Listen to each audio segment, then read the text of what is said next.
स्वभावचिन्मयानन्दं कृपापूर्णम्. The first line, with intangible breath in the center of forehead. You should understand the word intangible breath. In Sanskrit we call Prana. Intangible breath means not the air which goes in and comes out. Air is just a vehicle in which the prana goes in and comes out. Prana is the life force, the energy itself. It's like, understand this one example. If a truck comes inside the temple and drops something, leaves something and goes out, the same thing. The truck is the air, truck is the breath, and the product which comes, the product which is delivered is prana. Constantly the air is going in and leaving the prana inside, and the air comes out. The air is going in, leaving the prana inside, and air is coming out. Constantly you are taking prana through air. From the cosmos, you are taking prana through the air. Here, when Shiva says with intangible breath, he means about prana. He is not speaking about breath. He is not concerned about breath. In India, if you attended Kumbh Mela, you might have seen hundreds of sannyasis. I have seen, they will put their head inside the earth and will be buried. Head will be buried for 3 days. 3 days they will keep their head under the earth. Head will be buried. Logically, you can't understand. Logically, you will be thinking, then how are they alive? How they are breathing? How the prana is being supplied to the body? But in India, yogis, they know. They can take the prana directly from the cosmos without the help of air. As long as you take prana through air, you need to breathe. You need to inhale and exhale. But when you can take the air directly, when you can take the prana directly without the help of air, you don't need to inhale or exhale through the nose. Your body can directly take the prana from cosmos. One more thing, as long as the incoming breath bringing more prana and going out emptily, if it comes with prana shakti and goes out as empty vehicle, your life will be strengthened. If the reverse starts happening, it comes with less prana and goes out with more prana shakti, person can understand his death is nearing, or he is going towards the death. That is the reason all great masters who knows or who can sense the prana shakti, they can tell about their death. They will be able to predict about their death before the 6 months of their passing away. They will be able to see very clearly the prana moving out of the body. Just the empty air will enter, but when it leaves, it will go out with prana. That's a beautiful concept in Ayurveda. They call it as the peak age.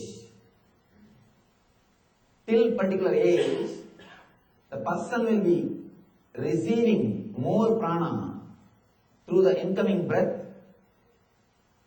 Less prana will be going out through the exhaling breath, through the outgoing breath. The moment the outgoing breath starts carrying more prana than the incoming breath, they know now the person is moving towards death. If the more prana is brought through the incoming breath, if the incoming breath is carrying more prana than the outgoing breath, you are going towards the life. You are expanding. You are strengthening your body. You are strengthening your energy. If the outgoing breath is carrying more prana than the incoming breath, be very clear, you are going towards the death. You are working towards the death.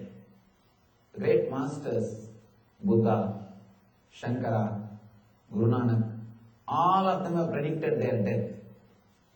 All of them have predicted their death, including Mahavira. All of them have very clearly predicted about their death. It is just because they are able to sense the prana. They can very clearly experience the amount of prana. They will be able to clearly feel what is happening with their breath. This technique is a beautiful technique. Now Shiva is giving you the technique to work on the prana and to increase the amount of the prana. Not only he is saying the basic truths about the prana, he is giving you the technique also to work on the prana, to increase the prana incoming, and above all, he is giving you the ultimate freedom from the death itself through this technique. Let's enter into the technique.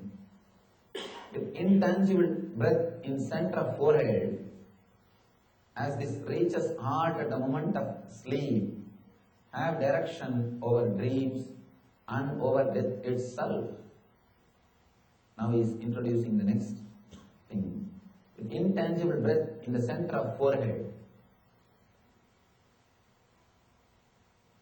the prana moves, functions, stays on the center of the forehead, means Anya Chakra, when you are in waking state.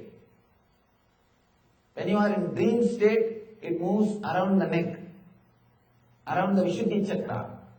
When you are in deep sleep, it moves around the Anahata, heart center.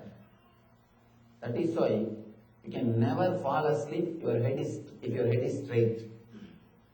Unless you relax your head, unless you allow the prana movement, unless you relax, the prana cannot move from forehead to Anahata. That's the reason, unless you relax your head, you can't sleep. Even if you are lying on the bed, try to keep the head straight. You will never be able to sleep. You will never be able to fall asleep. If you think constantly, your head will be straight and your shoulder will be under stress. The stress in the shoulder, head being straight, both are very closely associated. You can see in your life, early morning go to the office, you don't have to do any work. Just sit in your chair and think about the problems. Get stressed, you will have shoulder pain. Without starting any work, you don't have to do anything. Just 10 minutes, remember your manager and meditate on him. You will have shoulder pain. Remember your manager, meditate on him, you will have shoulder pain. Whenever your shoulder is stressed, actually all the pain and the stress you experience first in the shoulder only. When your shoulder is under stress, the neck will never relax. It is very closely connected. That is why people who think constantly, they can neither relax their head nor they will be able to fall asleep. Even when you are lying in the bed, try to keep the neck straight. You can't fall asleep. You won't fall asleep. Even when you are sitting, just put your head down. Simply, you will start sleeping and snoring. Actually, going to some spiritual discourse is the best way to get sleep. Spiritual lectures, spiritual books, if nothing else, starts doing some mantra. These 2-3 are the ultimate technique to fall asleep. Anyhow, because in the spiritual lectures you don't have to think much. He's talking and you can just sit and relax. You don't need to do anything. Whenever you relax, whenever your neck is relaxed, your prana will start flowing towards the anahata, towards the heart center. You will fall asleep. You will fall asleep. Usually, when you are in waking state, your prana will stay in Agnya. You should know these few basic information to enter into the sutra or the technique. That's the reason I'm trying to give you all these esoteric informations. These are all the knowledge or the experiences of ancient rishis. They have done deep research on human consciousness and how to use human consciousness to develop the life. Actually, whole West has done so much in the field of mind. It has done all possible things to enrich human life using the mind. Means outer world. East has done all possible researches to enrich the human life using consciousness. West has worked in the line of the mind, the outer world.